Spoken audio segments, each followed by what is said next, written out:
Excuse me, good sir. Oh, yeah. How you What's doing going on, today? man? How Good, you doing good. today? What's your name? Ricardo Cortez. Nice to meet you. My name is Ryan. You mind if I take you away from your shopping for a little interview? Yeah, go ahead. All right, appreciate it, bro. So today, guys, we're back with another interview, and it's gonna be on doom scrolling today. Okay. Are you a doom scroller? Yeah, I actually am. I low-key doom scroll out on TikTok and stuff, so. I figured. Okay, nice. Yeah. All right. So the first question is gonna be, how would you describe doom scrolling? Honestly, a waste of time.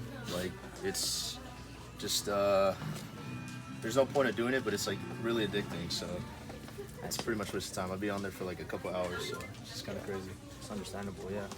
All right. Next question is gonna be, how often and long do you doom scroll?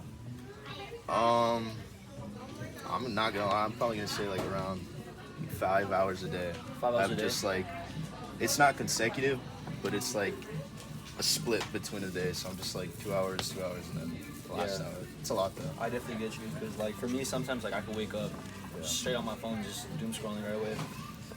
Next question, bro, is gonna be, how are binge scrolling and doom scrolling different? Because just before this question, like the actual definition of doom scrolling is like a endless cycle of bad news, like negative news that you're just like watching, and it could like affect like your mental health and just affect you in general too. Because to be honest, like for me, when I thought of doom scrolling, I didn't realize that it originated from like coronavirus, like the pandemic and all that. But that's where it did. But I always just thought it was just, you're just doom scrolling like your life away, like your bed rotting. You're just like, you know what I mean? Like you said, like 5 hours, like, you know what I mean? So with that in mind, how are binge scrolling and doom scrolling different? I guess in a sense, just to put it in simpler terms, I guess honestly doom scrolling is definitely the far worse one than binge scrolling. Yeah. Just cause now like there's kids, like even for instance my little brother, tablet as soon as he wakes up, just instantly starts like scrolling through YouTube reels, and I feel like one is definitely more negative than the other one. So Definitely. No, that's a respectable answer.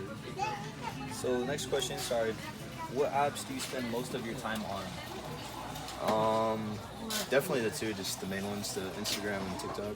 Instagram and TikTok? Yeah, those are definitely the main ones. Yeah. I feel like I was actually talking about this with one of my interviewees. Like TikTok, it was basically created right around the time of the pandemic and stuff, and I feel like it transpired into like this. It just became like part of like your daily life, where it's just like the little short-term like videos, right? The little clips and everything. It's just like you think that you're not really wasting time. It's like, oh, just a couple videos, but like in reality, like you're like actually oblivious to how long you're actually on the app for and stuff. And especially like with Reels, and actually all sorts of platforms have implemented like a new way of like short-term videos and stuff. Yeah. So Yeah. I see why like Reels and TikTok would do that for you. Yeah. All right. What are the positives and negatives of doom scrolling? I guess you kind of can count it as a positive, but I'd say like sometimes you see, for instance, when you're doom scrolling, you see something that's going on currently in the world. Yeah. So you'll be more or less informed of, just for instance, like you have to like look out for something. It'll be on TikTok or just any platform. You'll be educated. And you'll be like knowledge. So this is a positive, right? Yeah, that's a positive. I feel like for negatives, honestly, like I said before, it's just a waste of time. Like sometimes you wouldn't even know you've been scrolling for like hours. You're just wasting almost half your day doing that. So Yeah. Definitely. All right. Respectable answer. Let's see. When did you start doom scrolling? as soon as the app came out, I'm not gonna lie. TikTok, for instance, Okay. as soon as it came out, I like found myself getting more and more addicted. Now it's become probably like the worst possible, but Yeah. it started like probably around. Which makes sense too, because if we're going off of the definition of doom scrolling, it's the negative news. There was a bunch of negative news around that time, so that definitely makes sense. How has doom scrolling affected your daily life?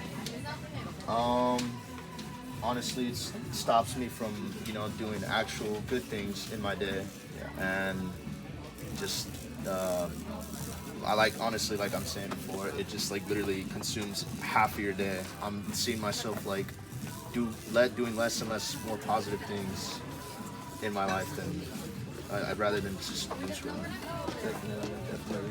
Yeah, like going off of what you said, for me, like I'll wake up. It's just kind of like implemented in my daily routine. Like I'll wake up at 8, for instance, but in reality, Yeah. I wake up at 9 because I'm like in bed, bed, just scrolling away until like I'm just gonna catch myself that like, hey, like I gotta get up. Yeah, Like, like you just finally catch it. procrastinating, Yeah, like- yeah. you know what I mean? I get that. Yeah. Alrighty. And the last question of the day, bro, is gonna be, how do you feel about doom scrolling after this talk? Are you gonna take any actions from here? Like, what are your thoughts, man? Honestly, we'll probably take some more actions. I honestly want to continue having less and less hours to a day, more or less like limit myself Yeah, around maybe just an hour or two through the day. That way I could actually get stuff I need to get done. definitely. And then just, overall, just have a better mentality. For sure, bro. One thing I could just give you as some advice, if you want to take it or not, like I've actually tried it myself. There's like apps that take control of other apps to like limit the screen time and just the time that you're on, time spent on them. Like it'll lock the apps. You can set up like a routine of like sleep, and then like your apps like that you would doom scroll on are gonna lock. And then the only way to unlock them is to manually like unlock them. But like if you're doing that, then like you have a Yeah, problem. you do. Okay. All right. But yeah, that's gonna wrap up the interview. Appreciate it, man. Thank you for your time, Rick. Thank you, of course. All right, guys.